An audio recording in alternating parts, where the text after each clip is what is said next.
Francisco de Zurbarán. Francisco de Zurbarán nació en Fuente de Cantos, Badajoz, el 7 de noviembre de 1598, hijo de un comerciante de telas e hilaturas, de origen vasco, llamado Luis de Zurbarán, y de Isabel Márquez. Es uno de los pintores más importantes del barroco en el siglo de oro español. Ingresó en el taller del pintor Pedro Díaz de Villanueva, en Sevilla, el 15 de enero de 1614, terminando su aprendizaje 3 años después, 1617, año en el que se casó con María Páez, en Llerena, donde se estableció. De este matrimonio nacieron 3 hijos, María, Isabel, Paula y Juan, quien fue un dotado pintor que falleció siendo muy joven, el 8 de junio de 1649 a causa de gran peste de Sevilla. Su primer lienzo conocido es la Virgen de las Nubes, realizado tal vez para un retablo de una iglesia de su ciudad natal. Sus pinturas se caracterizan por tratar temas religiosos, adquiriendo gran fuerza el misticismo, las figuras quietas, los tonos claroscuros y ácidos y las siluetas a contraluz. Es el pintor que mejor ha plasmado en su obra la vida monástica masculina. Los monjes silenciosos en negro o de un blanco impoluto. En cada cuadro pintaba las telas, su peso, los pliegues densos, los hábitos de lana de los monjes, el hilo grueso de los manteles, los remiendos de las túnicas de los San Franciscos, reflejaba la seda verde y fresa en la pintura de Santa Apolonia o los brocados de fantasía. Es, sobre todo, el pintor de lo táctil, del mundo de los volúmenes y las texturas. Influenciado por lo que veía en los teatros y la moda que llegaba de Venecia.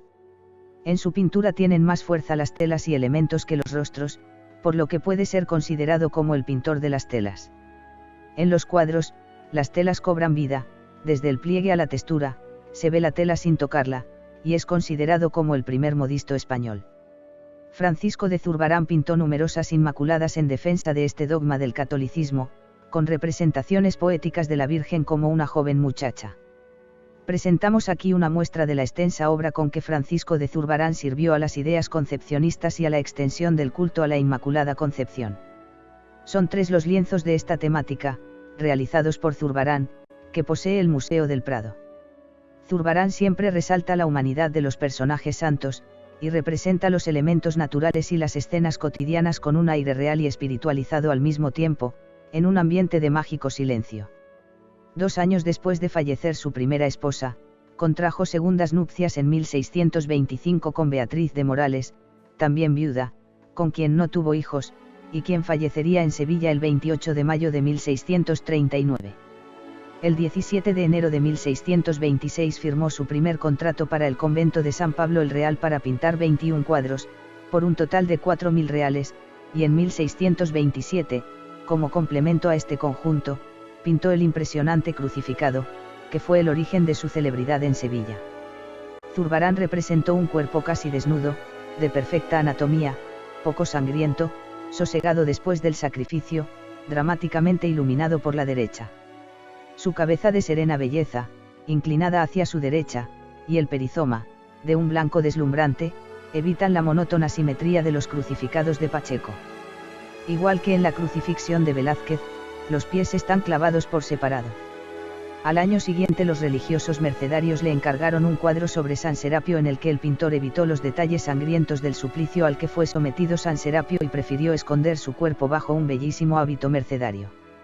Tal vez la maestría mostrada en este lienzo le proporcionó el notable contrato del 29 de agosto de 1628 por el que se comprometió a realizar en un año 22 cuadros sobre la vida de San Pedro Nolasco, para el convento de la Merced, por lo que se trasladó a Sevilla, para poder realizar dicho trabajo.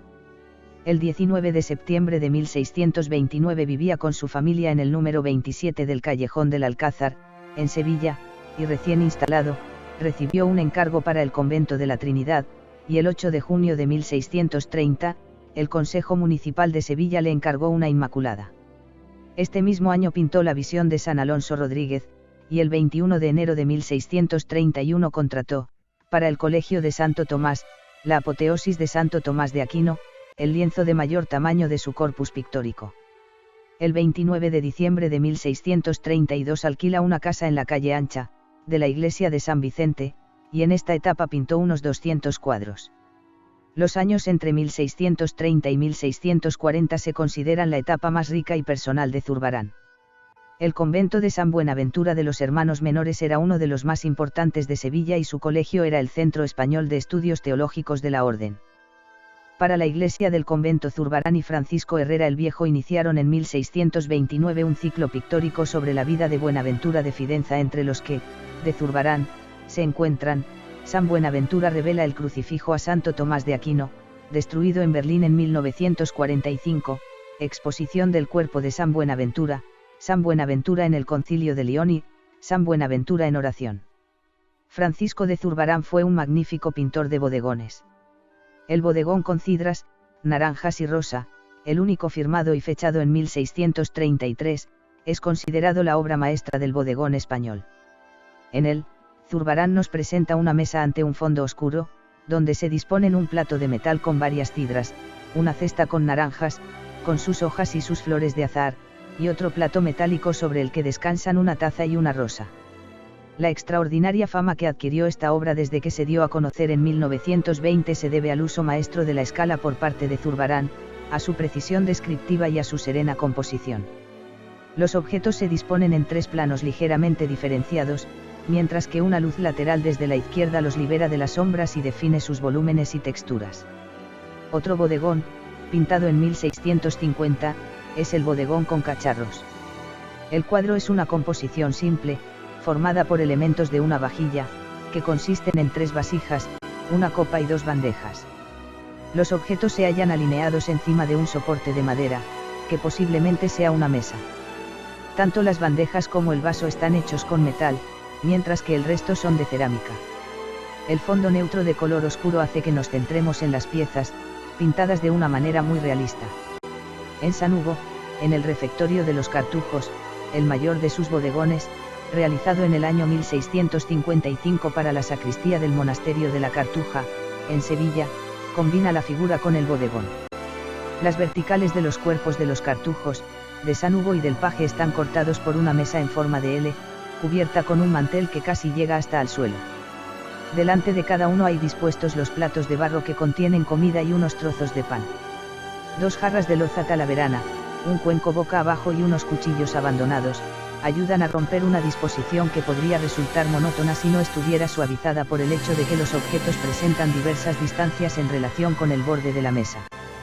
En Madrid, el 12 de junio de 1634, cobra 200 ducados a cuenta por los 12 cuadros que ha de pintar de la serie de los trabajos de Hércules, del Salón de Reinos, del Palacio del Buen Retiro, y por 2 de la defensa de Cádiz contra los ingleses.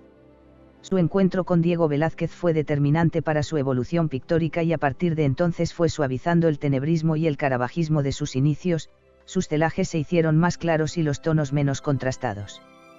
Cuando fue dotado con el título de Pintor del Rey, volvió a Llerena el 19 de agosto de 1636 para realizar obras en la iglesia de Nuestra Señora de la Granada. En 1638 Zurbarán recibió el encargo de la decoración del navío, el Santo Rey San Fernando, obsequio de la ciudad de Sevilla a Felipe IV para el Parque del Retiro, a los que siguieron los trabajos para la Cartuja de Jerez de la Frontera y una serie de cuadros para el monasterio de Guadalupe.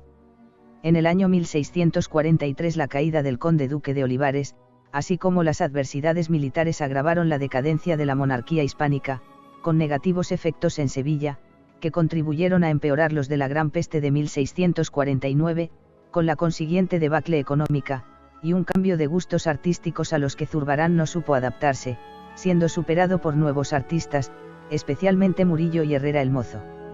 Se conservan unos 200 lienzos de este periodo, en general de mediano tamaño y de calidad muy desigual, de los que seguramente gran parte de esta producción es básicamente obra del taller. Los temas tratados incluyen el crucificado, santos fundadores, y la Virgen con el Niño. Muchas de sus inmaculadas y vírgenes mártires son de esta etapa, apareciendo también temas tan curiosos como Jacob y sus 12 hijos o los infantes de Lara. Solo al final de esta etapa contrata un conjunto monástico comparable a los de las fases anteriores, el del monasterio de la Cartuja. Habiendo fallecido Isabel Márquez, se casó Zurbarán en terceras nupcias en Sevilla el 7 de febrero de 1644 con Leonor de Tordera, con quien tuvo 6 hijos, Micaela, José Antonio, Juana, Micaela, María, Eusebio y Agustina Florencia. El 4 de enero de 1652, ingresó en la Cofradía de la Santa Caridad y en 1655, el prior del monasterio de la Cartuja le encargó los 3 grandes lienzos para la sacristía. En mayo de 1658, Zurbarán viajó de nuevo a Madrid, continuando su familia en Sevilla. El 23 de diciembre testificó, a favor de su amigo Diego Velázquez, en la investigación sobre este para su admisión en la Orden de Santiago. Diego Velázquez falleció el 6 de agosto de 1660. En 1659, Zurbarán y su esposa residían en la calle de las Carretas de Madrid, parroquia de Santa Cruz. Las obras realizadas en esta época son relativamente pocas, ya que los antiguos clientes religiosos fueron sustituidos por particulares que pedían otros temas, representados con otra sensibilidad.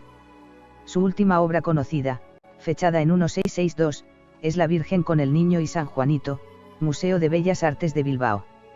El 27 de agosto de 1664, Francisco de Zurbarán murió en Madrid, siendo enterrado en el convento de Copacabana, destruido en el siglo XIX a raíz de la desamortización de Mendizábal, perdiéndose sus restos. Su casa natal en Fuente de Cantos ha sido rehabilitada y dispone de las más modernas tecnologías para trasladar al visitante a la época del genial pintor extremeño.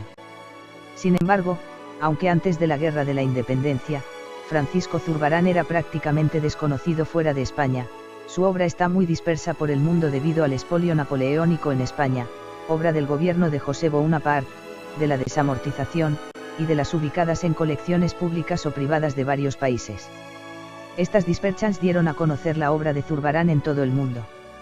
Actualmente, las exposiciones más importantes de Zurbarán en España, se encuentran en el Museo Nacional del Prado de Madrid, Museo de Bellas Artes de Sevilla, Museo Nacional Thyssen-Bornemisza, y Casa de Francisco de Zurbarán en Fuente de Cantos, Badajoz. Jaime Mascaró Munar.